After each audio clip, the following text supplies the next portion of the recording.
Right, let's get to the day's transfer news. Mark McAdam is alongside me to discuss it all, and we will start with Manchester City. Yeah, a little bit of an update with regards to one of their summer signings, Tierney Reinders from AC Milan. We were reporting in the week that they'd agreed a deal with Milan at around £46.3 million plus add-ons. He's going to sign a 5-year deal, and just to move that deal a little bit further forward, Sky in Italy reporting he's due for his Manchester City medical tomorrow. So when you know you get to the medical stage, you know you're getting close to the end. We know that Pep Guardiola wanted someone who can play as an 8 or as a 10. That big link between the front three and Rodri, and Tierney Reinders is going to be that man. What about Liverpool then and Florian Wirtz? Are they making any progress with the German international? Well, it certainly feels like it. This was a story that broke late last night. Liverpool's third offer has gone in to Bayer Leverkusen for the 22-year-old. We understand that offer to be worth £113 million as a total package. That's £100 million guaranteed with £13 million in add-ons. Leverkusen value the player at €150 million, which is around 126 million. So they're getting closer to what Leverkusen value him at. This would be Liverpool's third offer for the player. I think the key situation here is that Florian Wirtz wants to move to Liverpool. He's turned down the opportunity to speak to Bayern Munich very early on in the window. He's turned down potentially the opportunity to stay at Leverkusen. He's made all of those noises to say, actually, I want to go to the Premier League and I feel like Liverpool is my destination. This is where I want to go this summer. So it'd be interesting to see how this offer is reacted to by the hierarchy at Leverkusen. We know the figures are huge. And they're getting close to what they want. But is this enough to get the player through the door? He plays as a 9, as a 10, as a false 9, as a 10. He's another one of those attacking players that Liverpool have on their radar and been watching for some time. And they see him as potentially a key part of this jigsaw for Liverpool for next season. The fact that they're going in for a third time suggests they want the player. And you'd imagine there may be some movement on this one pretty soon. Talking of attacking players, Manchester United are trying to sign forwards like they're going out of fashion. What would feel more realistic to you? Crystal Palace is Jean-Philippe Mateta or Sporting's Viktor Gyokeres?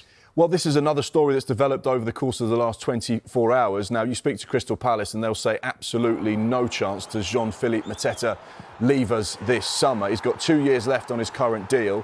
He had 37 goal involvements in the Premier League in the last 2 seasons, was a key part of that side that went and won the FA Cup last season, and he's been a key player for Crystal Palace and Oliver Glasner. He's really hit the back of the net with his goals and shown that he can be that number 9, probably one of the best number 9s in the Premier League. He's right up there. Of course, he's not on that level of Erling Haaland and Mo Salah, but certainly a player that has been outstanding since he joined in 2021. It cost Crystal Palace just £15 million from Mainz. Like we say, 2 years left on his deal, and Crystal Palace are currently in talks with his representatives over extending his Crystal Palace contract. That comes in the backdrop of this interest from not only Manchester United, but also Juventus. So one to keep an eye on over the course of the next few days. We know that Palace's stance is simple, not for sale. But of course, we know that Manchester United are looking to rebuild this front three. We know that they've got Matheus Cunha in. We know that there's a second offer in for Brian Mbeumo. And of course, another player of interest is that man that Ruben Amorim knows so well, Viktor Gyokeres. 49 goals in all competitions last season. No question, he's a goal machine. He's played in English football before with Coventry. He's been absolutely outstanding since going over to Sporting. Obviously worked with Ruben Amorim. Ruben Amorim signed him for Sporting, so knows all about the play. He's had 2 incredible seasons. Obviously a little bit older than the other players that they've been linked with regards to number 9s.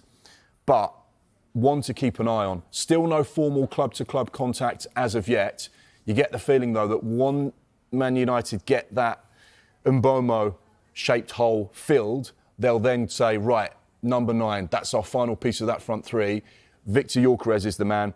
And we know that Sky in Italy reporting that Højlund is of interest to Inter Milan. So, yeah, a little bit of a jigsaw there, but possibly things moving this weekend. Mark, thank you very much. Indeed, lots more. Leverkusen accept Liverpool's new bid worth a total of £113 million for Florian Wirtz. Well, the Premier League champions had a £105 million offer rejected at the end of last month. Wirtz has told Leverkusen that he wants to move to Anfield. Liverpool's new offer is £100 million plus another £13 million in potential add-ons, but that offer is still below Leverkusen's asking price of £126 million. Manchester United are in the market for a striker. Sporting Lisbon's Viktor Gyokeres is among their targets. United head coach Ruben Amorim signed Gyokeres for Sporting from Coventry in July of 2023. Now, he's got a release clause of around £84 million, but he has got a gentleman's agreement to leave for less. Sporting would consider offers of around £59 million. Gyokeres scored 54 goals in 52 appearances last season across all competitions. Arsenal and Chelsea are also interested in the Swedish international. Got a lot of players to move on, Marcus Rashford, Anthony, Jadon Sancho, maybe a couple of others, Alejandro Garnacho perhaps, maybe even Kobbie Mainoo. So they're going to have to get people out of the door. And, Gyokeres was a big success under Ruben Amorim at Sporting. We know that he had time in England at Brighton, at Coventry. Has he got what it takes in the Premier League? I know that there was a little bit of doubt at United at one point that he could make the step up in the Premier League, having been in the Portuguese league. The name that was mentioned to me was Darwin Núñez, who has struggled at Liverpool after being at Benfica. He scored goals, Núñez, but he's not scored at anything like the level that they expected him to. So that is a big question, I guess. United are trying to sign players that have got Premier League pedigree, but obviously Gyokeres has had a great season at Sporting. I thought Manchester United were saying that they didn't have much money. And, they bought Cunha, they're being linked with Brian and Bremo. They're holding on to Bruno Fernandes, which is great news. They're going to have to start offloading a few players soon as well if they are going to sign these. But if you can get a player like Gyokeres in, fantastic. He's a terrific striker. Indumentaria, la Kings Limited Gold Edition. Solo hay 50 unidades de todos los equipos y también puede ser vuestra entrando en kingsleague.pro. Así que es los datos a tener en cuenta en cuanto a indumentarias. Gran partido, Gonzalo, Gerard, el que tenemos por delante. Ojo, estilo La Bombonera, estadio de River. Hostia, más minutos de retraso en el inicio, ¿eh? Ya tenemos lío. Lo llamó Edo, dibujando la parábola sobre la banda derecha, donde en el vértice del área aparece Nadir. ¡Nadir para adentro! ¡Gol! De Nadir Lua, que tiene una facilidad pasmosa. Encuentra a Pablo, qué balón para Nadir para el segundo. Se zafa de Cócera, es un golazo. ¡Es un golazo! Señoras, señores, bienvenidos al show de Nadir Lua. Pibe. El mejor. Vamos haciendo espionaje, ¿eh? Vaya mierda dado, pibe. Va, ya te puedes ir a la cúpula a comer, va. Tiene que salir Cócera para entregar hacia el centro. Se la regala Coy, le puede pegar Coy para adentro. Vaya chicha, nano. ¡Gol!